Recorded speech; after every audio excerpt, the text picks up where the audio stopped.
Welcome to the Blue Light Diaries, the podcast that sheds light on the stories from the real people behind the uniform, both past and present, who are the body and soul of the emergency services.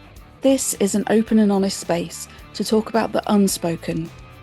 We'll go into the challenges and the problems faced whilst working in the emergency services, as well as sharing our successes and our secrets too. Whether it's the impact on life outside the services or dealing with situations at work, this is the place for all to share safely. And I'm Sharon Williams, your podcast host, ex-police detective, and now a counsellor and psychotherapist, who will be with you along the way to make sure everyone has a voice in this emergency services space. And with that, let's get on with the show. Hello and welcome to episode 6 of the Blue Light Diaries. This episode we are looking at how to balance a chronic illness and working in the police service. Now, everyone will know somebody that has a chronic illness if they don't already have one themselves. And that is a fact. And I need to make sure that you are aware that you're not alone in this. Although you may feel very alone, you're not alone. And hopefully this episode will tell you why. So let's start by looking at what a chronic illness actually is. A chronic illness literally means a lifelong health condition. It's a condition that may not have a cure and it affects your everyday life. Education is key with this topic, as that's where most of the ignorance comes from. Now, it's not ignorance with intent. It is ignorance through lack of knowledge. And the knowledge gaps that lack importance to someone are often assumed. We fill those knowledge gaps with assumptions. Having recently watched the Paralympics on Channel 4, it got me thinking twofold really. Why is it not on the BBC like the main Olympics? But that's another tangent that we can go off. And do other people look at the Paralympians? The ones with visible injuries, it's very straightforward and obvious to see what their impairment is. But there are also hundreds of GB athletes and athletes from all over the world competing at the Paralympic Games who have invisible disabilities. And naturally, we find ourselves wondering, I wonder what their impairment is. And don't say you don't, we all do it. It's natural. It's natural to be inquisitive. But there's gaps in people's knowledge, especially with the invisible conditions, because they're the hardest ones to relate to. So examples of chronic illness could be inflammatory bowel disease, which is abbreviated to IBD, irritable bowel disease, which is something different and it's abbreviated to IBS. You can actually have two together as well. You can have that one for free. Diabetes, epilepsy, fibromyalgia, asthma, adrenal insufficiency, pernicious anemia, and these are just some of the completely invisible autoimmune conditions. And with these being completely invisible, you could go through life never knowing that that person had that condition. Of that short list that I've just mentioned, I am living of 4 of those chronic conditions myself to date. There are some conditions that masquerade between being very visible and very invisible. And some examples of that may be epilepsy. It's only really visible when the person is having a seizure. Or asthma. You would only really know if somebody had an asthma attack or you saw them taking their inhaler. Same with diabetes, type 1. You would never necessarily see somebody injecting their insulin. And also some hearing impairments go very invisible. Emergency service workers are more vulnerable to developing an autoimmune condition or a physical health condition as a result of the career that you have chosen. That's not a given, but it is a fact. As an emergency service worker, you are more vulnerable to developing mental health illness and physical health illness. Some of the factors that make you more susceptible to this could be the high stress environment that you work in, the physical strain on your body, the emotional stress on your brain, the irregular shift pattern, the disrupted sleep and eating patterns, the physical demands, the injuries, the physical strain, the assaults, and that makes you a lot more vulnerable to developing injury. When I say injury, I mean physical and mental. As police, we have the typical carry-on stigma, and that results in the undiagnosed conditions, which would be much more easily treated if only they were detected early. Now, it's a bit of a pot calling the kettle black situation here. I waited for a year before I went to the doctor with my first symptoms of ulcerative colitis. Why did I do that? Fear. I was fearful that I had bowel cancer, and any sort of doctor's appointment, confirmation, diagnosis, treatment would bring that fear into my real life. And I didn't want to deal with that. How stupid is that? I didn't go through fear, anxiety, but the whole thing kept causing me anxiety. And eventually, that's why I went to the doctor, because I couldn't put up with it anymore. The pain, the physical symptoms, the lethargy, the fatigue, how inflammatory bowel disease just wipes you out in a moment's notice. Couldn't keep going like that. And at the time, I was 19. Chronic illness is hard to live with, even without your job role, but it's not impossible. Understanding more about your chronic illness is key to living well with it and supporting others that are living with it as well. Ignorance is bliss. We have all heard that phrase, but we need to know more about this as it's gripping our population tenfold, if not more, than what it used to years ago. Autoimmune disease is not something that can be caught. There are genetic factors involved. It's not contagious. It can lay dormant and just activated by some sort of trigger. And there are a number of various triggers, such as environmental factors, stress, trauma, or it can lay dormant in somebody forever and never become an issue. Major trauma triggered 2 of my chronic conditions.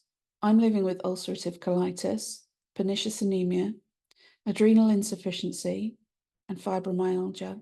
And it was the major surgery that I had on my spine that triggered the fibromyalgia, and the excessive steroid treatment that I've had over the years that's triggered the adrenal insufficiency. Getting diagnosed with a chronic illness is hard enough, but when you have got that diagnosis, you need to get genned up on everything. Get to learn about it, because the more you learn about it, the better you can work alongside it. You can't control it. But I was very adamant when I was diagnosed with this. I was 2 years into the job, and I was adamant that it wasn't going to control me. I wasn't going to let it. And I didn't. It was a culmination of ulcerative colitis and then my spinal fracture and the adrenal insufficiency, the fibromyalgia, the PTSD, everything culminated into my medical retirement. Nobody knew about my UC, my ulcerative colitis, because I kept it quiet. I didn't tell a soul, through fear of ridicule and bullying that I'd seen others fall victim to. Living with a chronic illness requires regular medical checkups, regular medication if that's what keeps it at bay. Get to know what works for you. You are the expert on your own body. Living with a chronic illness requires regular medical checkups and close monitoring with your medical teams, a healthy enough lifestyle to suit your needs, including what you eat, your stress management, your exercise, and your work. You also need time management and prioritizing skills, using assistive technologies and ensuring any reasonable adjustments can be made at work. And I know that isn't easy. It's up to you whether you want to share about your chronic condition.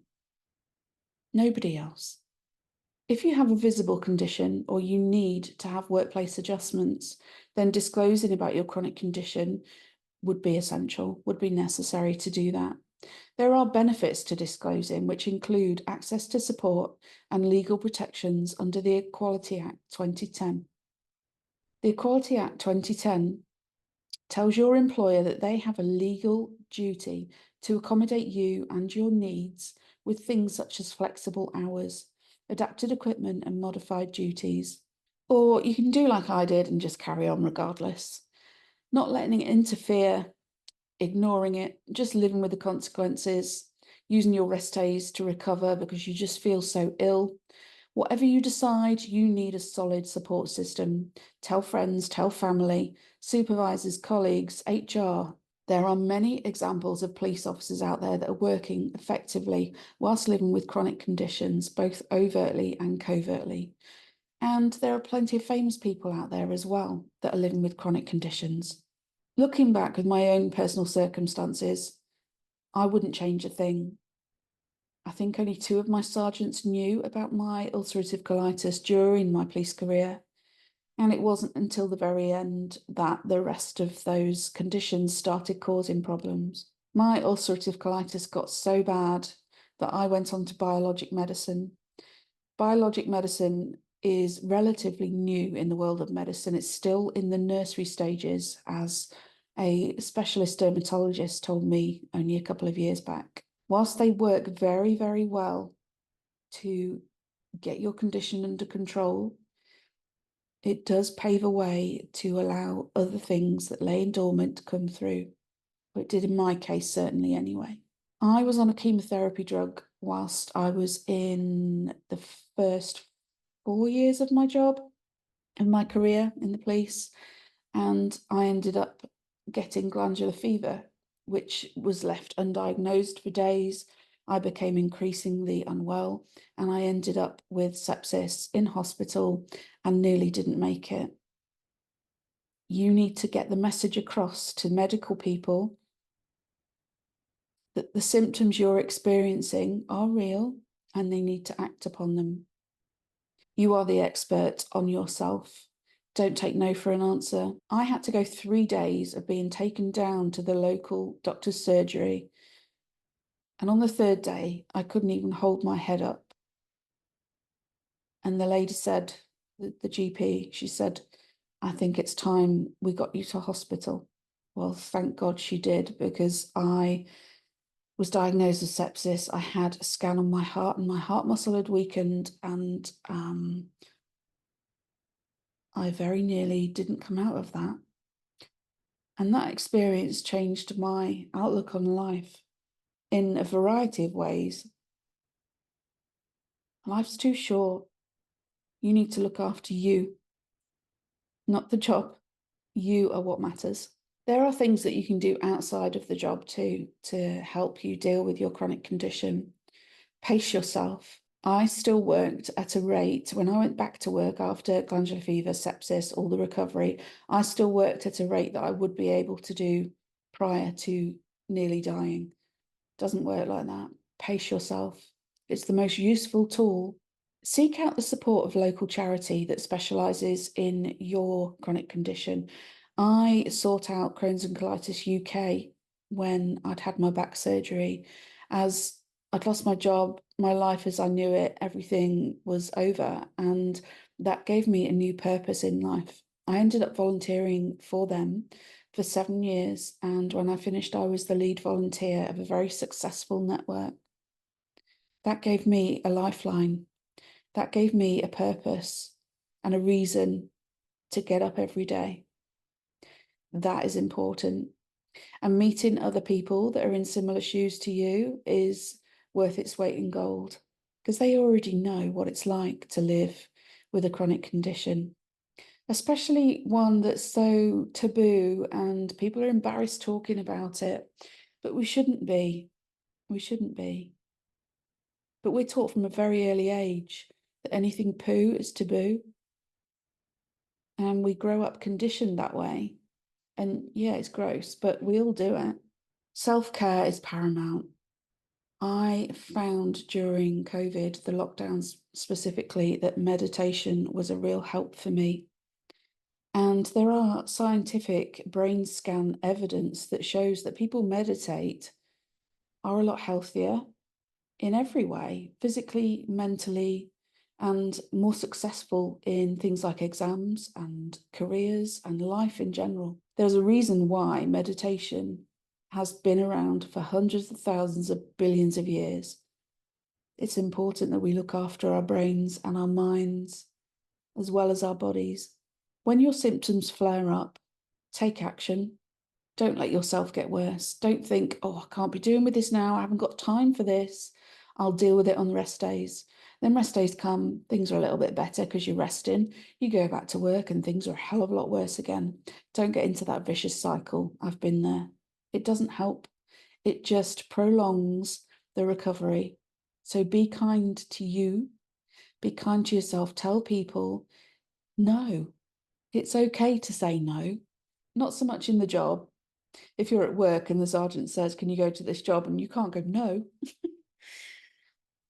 I'm talking socially. Saying no is okay. Telling somebody that you've got a chronic condition is okay. And we should feel confident and empowered and safe enough to do that. But it's not that kind of environment. But we often think, what will everybody else think? Other people's opinions. What will they think of me? The visible conditions we can all empathise very easily and very naturally with. It's the invisible conditions that most people have an issue understanding and empathising with. The straight fact to take from this is that you know nothing about what other people have got going on. You know nothing about the battles that other people are fighting in their own personal lives, and kindness is the first thing to go out the window. When Caroline Flack died, I could relate to her. We're a similar age, and her mental health decline was all over the media for everybody to see. And her situation was really sad, and I was taken aback and saddened by it incredibly. The whole Be Kind movement that was started after she passed away, sadly, where is that now? Kindness is manners. Just like we are taught to say please and thank you when we're children, we are taught to be kind and share our toys or share what we're doing with other people. And somewhere along the line, that kindness gets evaporated out of us. We need to have a little bit more kindness in our lives, and maybe the forethought to not assume and jump to conclusions and judge people. If they say no, they can't do something, there's a reason there. But what we tend to do is react on emotion rather than taking stock and responding with kindness. I faced no end of challenges dealing with my chronic conditions during the job. I used all of my annual leave for my hospital appointments in relation to my ulcerative colitis and pernicious anemia. And even now, I still have to battle to get my correct prescription every month from the GP surgery. People with chronic conditions are fighting battles like that day in, day out, when they haven't got the energy to. So just think about that when we are dealing with our colleagues, our peers, our family, our partners. We can only address social ignorance through educating and sharing our experiences. And that is why I've shared mine with you today. So do what is right for you. And if you need to talk about that and mull it over, I am more than happy to listen anytime. Just get in touch. And as always, I'd love to hear your thoughts on any aspect of this episode, especially if you have any of your own personal experiences around this area, both good and bad. You can share overtly or covertly. I will ensure that everybody has a voice on this platform to have their say safely and honestly. Many people are aware of what living with a chronic condition entails. The importance of education is essential for understanding, and you do not get it until you get it. Or if you have a loved one that has it. Or if you have a loved one that you've witnessed living with a chronic condition. Do share about your chronic condition. Are you thinking about telling everybody at work about it or just telling your supervisors about it? If you have any questions, any doubts, let me know. Get in touch. Combating the stigma is a similar battle to that of mental health. Once you've experienced it yourself or seen it for yourself in someone else, you will naturally empathise more with other people. And humans can be incredibly nasty with their words. Consider what you say before you say it. Overcoming fears is not an easy task, but take it from me. Once you're out about it, so to speak, those who matter don't mind, and those that mind don't matter.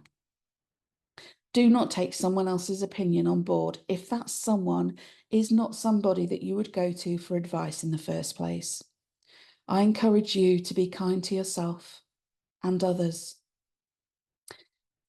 Share this podcast. Share it amongst your network with your colleagues, your families, your friends. There's huge progress to be made here. Seeking help is not a sign of weakness. Ignoring it is. So when you're ready to talk, I'm here to listen. Until next time, take care out there.